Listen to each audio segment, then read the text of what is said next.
গত 17 বছর হামলা মামলা নির্যাতন করে সাধারণ জনগণের ঘুম কেড়ে নেওয়া স্বৈরশাসক হাসিনা দেশ থেকে পালিয়েছে ঠিক, তার দোসররা দেশে এখনো আছে। তাদের প্রতি নজর দিতে হবে, তারা মাথা ছাড়া দিতে না পারে।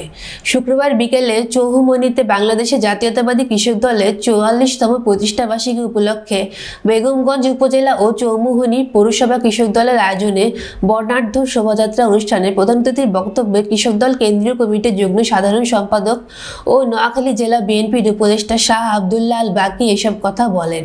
এ সময় উপস্থিত ছিলেন জেলা কৃষক দলের যুগ্ম আহ্বায়ক এজিএস হানিফ, যুগ্ম আহ্বায়ক মোহাম্মদ তুহিন, মোহাম্মদ মামুন, সদস্য ডক্টর হানিফ, কাঞ্চন জামাল, সাবেক জিএস রতন, উপজেলা কৃষক দলের যুগ্ম আহ্বায়ক মিরাজ চৌধুরী, পৌরসভা কৃষক দলের সদস্য সচিব আব্দুর রহিম, যুগ্ম আহ্বায়ক মোহাম্মদ সোহেল সহ অনেকেই।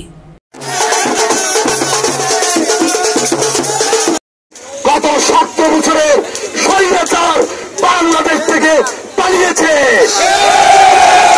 5ই আগস্ট দ্বিতীয় বিপ্লব হয়েছে, দ্বিতীয় স্বাধীনতা অর্জন করেছে।